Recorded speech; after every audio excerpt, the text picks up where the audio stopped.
प्रसन्नचित्त रहने के लिए, खुश रहने के लिए, आनंदित रहने के लिए उस बालक से सीखना पड़ेगा जो कम से कम एक दिन में 300 से अधिक बार मुस्कुराता है। बालक के इस हंसी खुशी और मुस्कुराहट के पीछे एक बहुत बड़ा राज छिपा है।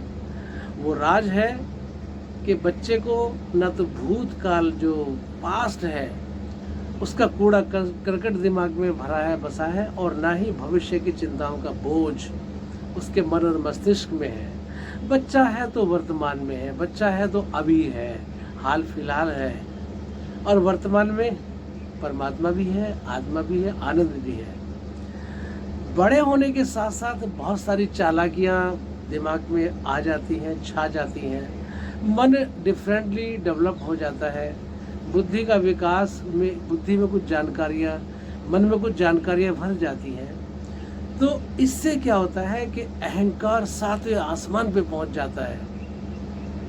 और उन लोगों की बात भी मैं कर रहा हूँ जो किसी भी विशेष कार्य में दक्ष नहीं है, निपुण नहीं है, लेकिन अहंकार सातवें आसमान पे ले जाते हैं, और दक्ष भी हैं तो भी अहंकार किस बात का। साथियों,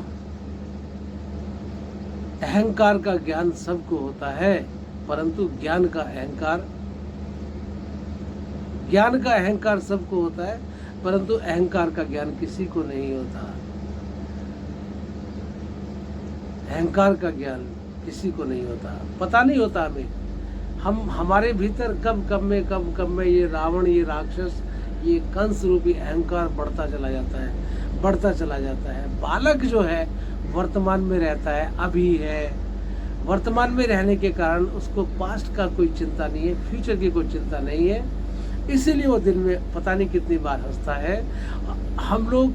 कुछ लोग जाते हैं, हिल स्टेशन पे जाते हैं, सुंदर रमणीय स्थल पे जाते हैं, समुद्र किनारे जाते हैं, कहीं भी जाते हैं, और जाने के बाद उस स्थान से ना जुड़ के, उस प्राकृतिक रमणीय स्थान या सीन से न जुड़ के कैमरा, मोबाइल निकालते हैं और फोटोग्राफी करने लग जाते हैं। किस लिए? कि इसको हम घर पे रखेंगे, बार बार देखेंगे, दिखाएंगे, सबको दिखाएंगे। खुद देखा नहीं है, नजर भर के देखा नहीं है, उससे जुड़ाव नहीं हुआ। जो प्राकृतिक रमणीय स्थल जहाँ पे गए, जहाँ पे परमात्मा का वास है, जहाँ पे प्रकृति जीवट है, जीवित फॉर्म में है, वहां पे उस स्थान का आनंद नहीं लिया। सिर्फ फोटोग्राफी किस लिए? कि ये दिखाना है, देखना है, इसको संजो के रखना है। साथियों, वर्तमान में ही आनंद का बीज गड़ा है, बीज छिपा है आनंद का वर्तमान काल में। इसी वर्तमान में धीरे धीरे हम रहना शुरू करते हैं तो ये बीज स्फुटित होना शुरू हो जाता है, बीज बढ़ना शुरू हो जाता है, और आनंद का बीज परम आनंद में विकसित हो जाता है। पास्ट जो है ये इस तरह से, जैसे कैंसिल चेक हमारे पास कोई है, पता नहीं बहुत मोटी रकम का है, लेकिन चेक कैंसिल्ड है, वो कैंसिल चेक की तरह है। पास जो भूतकाल है उससे का कुछ नहीं कर सकते, उसमें कुछ नहीं कर सकते, कोई परिवर्तन कोई नहीं कर सकता पास्ट में। और भविष्य जो है, फ्यूचर जो है, ये अनसर्टेन चेक की तरह है, पता नहीं क्या मिलेगा क्या नहीं मिलेगा। लेकिन जो वर्तमान है ये तो कैश करेंसी है, कैश। वर्तमान में रहना जीना सीखे, और अभी है, अभी इसी समय वर्तमान में हम यदि आ जाएं, बहुत छोटे छोटे साधन है, सांसों पे ध्यान करके, अपने आप को कुछ एक्टिविटी करके, भजन के द्वारा आ सकते हैं, ध्यान के द्वारा आ सकते हैं, प्रेम के द्वारा आ सकते हैं, वार्तालाप के माध्यम से आ सकते हैं। हर क्रिया विधि में जहाँ भी आप हैं, बस वहीं मन, शरीर और वचन और कर्म से वहीं हो जाए।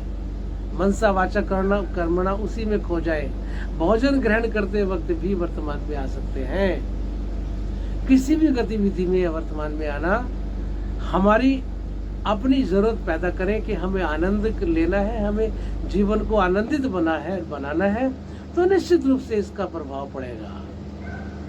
वर्तमान में रहें, बच्चे की तरह रहें, और जीवन को खुशहाल बनाए, आनंदित बनाए, और प्रेम से रहें।